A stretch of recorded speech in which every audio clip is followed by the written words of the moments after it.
सती मरत हरिसन वर मांगा, जन्म जन्म शिव पद अनुरागा।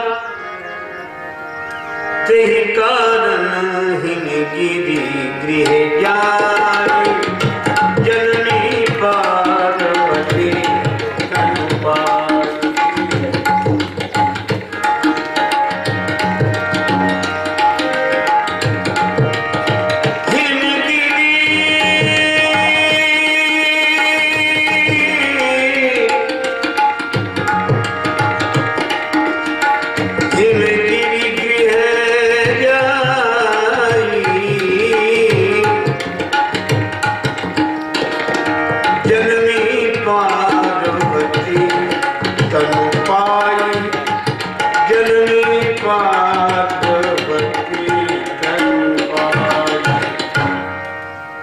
पार्वती जी का जन्म हुआ हिमाचल राज्य के यहाँ, है ना, हिमालय हिमगिरी।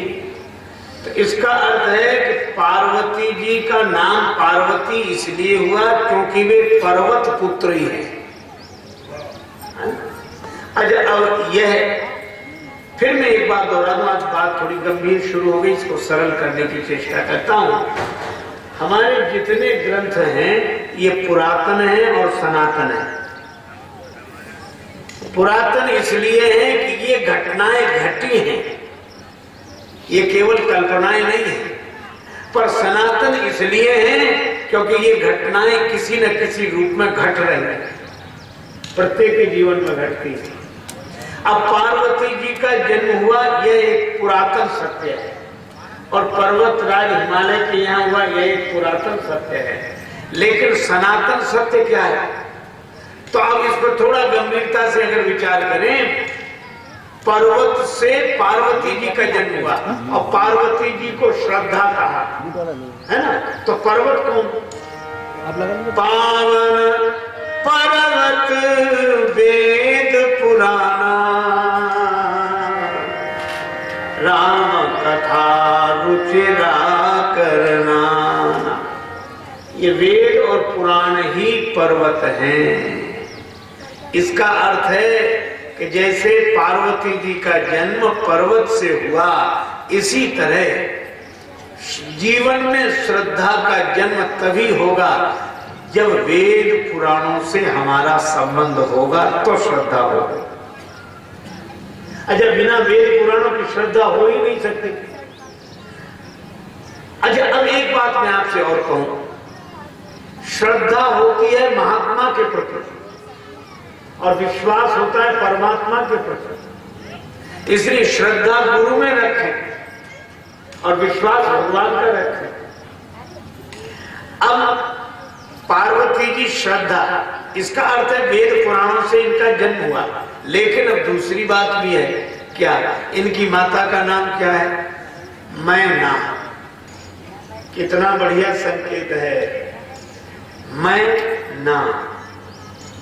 यहां मैं ना हो, और मैं माने अभिमान, अभिमान ना हो।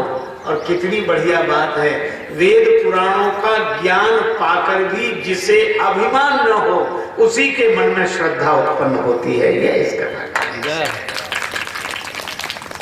क्योंकि ज्ञान बहुतों को है पर श्रद्धा नहीं। क्यों नहीं है? क्योंकि मैं लगा हुआ। एक सज्जन है, वो बहुत बड़े विद्वान है।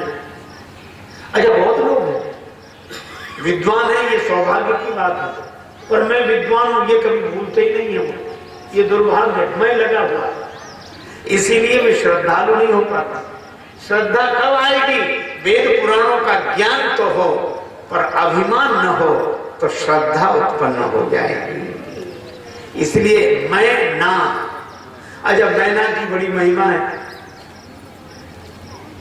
मैना ने मैं ना कहा, मैना ने मैं ना कहा तो मोल भया 10-20, और बकरे ने मैं कहा तो आन कटाया शीश। अच्छा, अब यहां भी आप देखो, शंकर जी मैना की पुत्री को स्वीकार करते हैं और दक्ष का सिर काट देते हैं। और दक्ष के का सिर बकरी का लगाते हैं और गणेश जी का सिर काटकर हाथी का लगाते हैं। इसका अर्थ क्या कि सिर तो दोनों के कटे है ना, लेकिन एक को बकरे का सिर दिया ताकि वो मैं करता रहे। अगर अभिमान ही बने हो, अभिमान ही करते हो तो नर रूप में क्यों रहो, बकरे के रूप में क्यों नहीं। और अगर अभिमान नहीं है तो अभिमान का सिर कट जाए और किसी में श्रद्धा का संस्कार हो। गणेश जी पार्वती जी के पुत्र हैं, इसका अर्थ है अभिमान का सिर काटना ईश्वर के हाथ की बात है। लेकिन अगर श्रद्धा का संस्कार होगा तो अभिमान के सिर की जगह विवेक का सिर लग जाएगा। ये गणेश जी तो पार्वती जी मैं ना, और इसीलिए पर्वत वेद पुराण और मां मैं ना।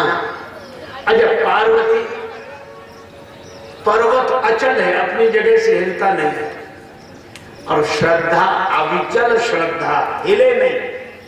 तो श्रद्धा कब नहीं हिलेगी, अभिमान नहीं होगा तो श्रद्धा अविचल होगी। और वेद पुराण का ज्ञान हो तो श्रद्धा सात्विक होगी। अच्छा, एक बात और है, ये हिमालय किस दिशा में?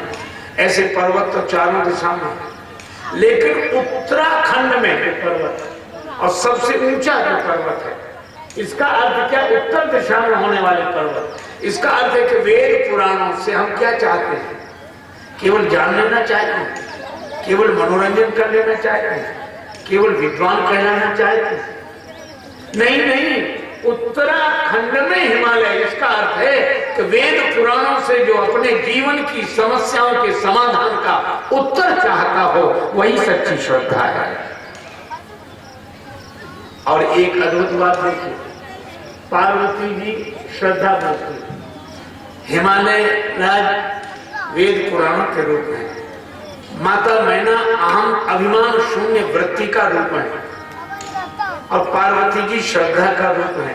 पर एक बड़ी सुंदर बात कही गई, जैसे ही पार्वती जी का जन्म हुआ, नारद समाचार सब पाए, कौतुक ही गिरी गेह सिधाए, निज सौभाग्य बहुत गिरी वरना, सुता बोले मुनि चरना। अब भैया सुनो, क्या कहूं, ऐसा अद्भुत ग्रंथ है ये। नारद जी को समाचार मिल गया, हिमालय ने खबर नहीं भेजी, उनको पता लग गया। अच्छा, नारद जी कौन? देव ऋषि हैं, और नारद जी को आप मानिए सदगुरु, क्योंकि नारम ददात इति नारदा,